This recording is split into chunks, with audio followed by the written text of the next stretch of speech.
It's a dragon. Before we start, I want to say on behalf of all dragon enthusiasts, it's about time you started playing a real opening. So Luke, what put you in mind? Why the dragon? Why the dragon? This well refuted opening. Well refuted.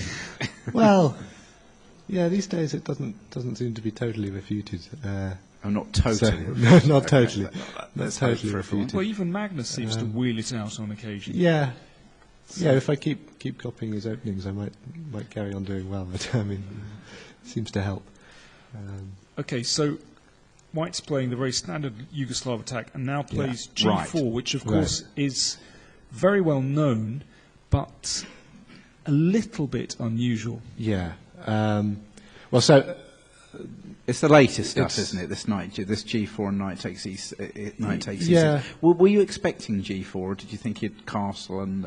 Well, it's the funny thing because I don't think I've ever played it. Well, I can't remember if I've ever played a dragon. I might have played one once in my life or something like that. But so you just thought a little tournament like this, you just practice. Right, exactly. You didn't think like playing a blitz game or a half an hour rapid play. No, yeah, just.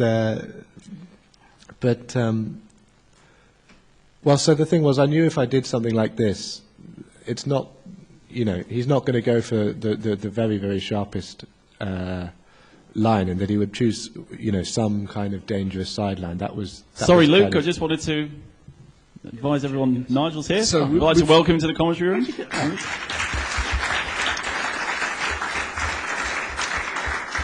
So, for those listening online, we now have Nigel Shorts join us in the commentary room as well. So, we've got Nigel and Luke to go through the game.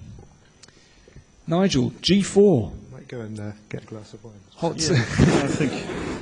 Nigel, hot opening theory, G4. Hot opening theory from the 1980s. I think before Luke was born. Yeah. No, I knew you were going to play something that was played before I was born, but I wasn't sure what. Yeah. Okay, this was one of the ones I hadn't looked at. There were various ones I had. So, okay, I think Bishop E6 is normal here. Is that right? That's right. Yeah. Takes. This is, it's like the Soviet school of chess, isn't it? You've spent hours and hours in your training camp studying the dragon, and you think it's normal.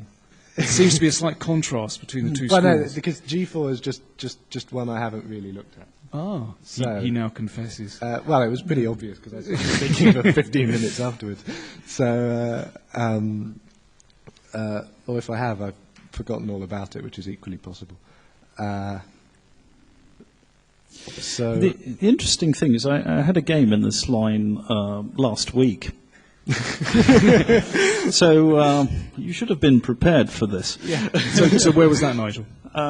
In St. Louis, in Missouri, and I played against Ray Robson, and it was quite an interesting game actually.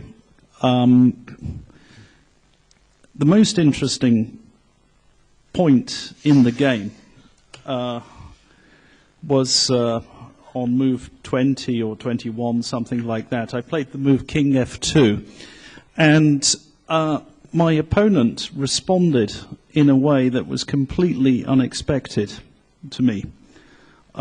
He said, "It's my move."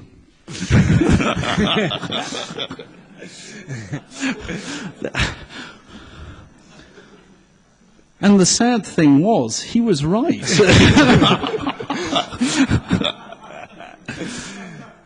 Did that scupper your plans? It did scupper my plans, yeah. Well, I have an excuse. I know I'm becoming senile, but my excuse is as follows. We were playing 2 games a day, and one should never play 2 games of chess a day, just like one should never play 2 games of football, 2 games of tennis, 2 games of cricket, or anything really. And it was the evening session. And at some point I got up and I went to the bathroom, and we were playing on the demonstration boards, and they were the old manual demonstration boards. And when I came back into the room, I was at the other end of the hall. I could see the demonstration board, and I could see that the black king was on G8. And, well, of course, I had, in fact, his king was on H8, but I was thinking King G8 is a very good move. So, you know, when I came back to the board, I sat down and I was thinking, of course, about King G8, and I just failed to actually look at the position in front of me. And did he actually play King G8 in the game? He didn't, Ted. Did he play something worse? Well, he had two plausible moves, and he played the other one. You know, I mean, King G8 was quite good. Maybe it was better.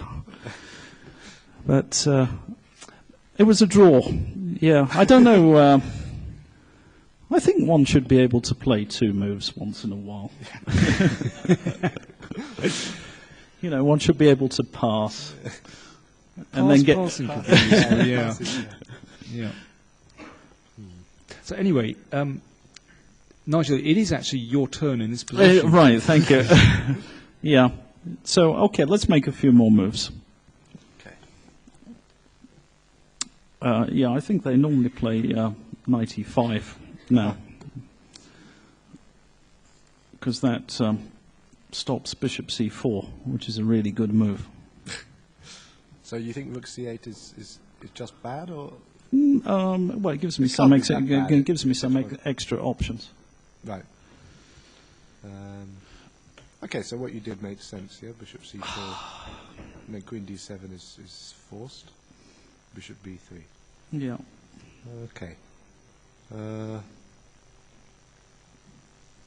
Yeah, knight a5. Knight a5 is normal, is good. Isn't it? Yeah.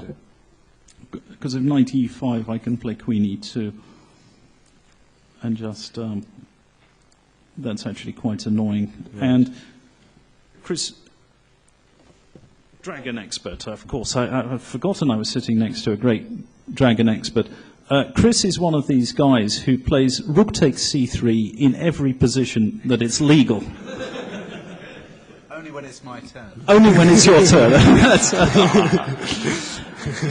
But it would be your turn here.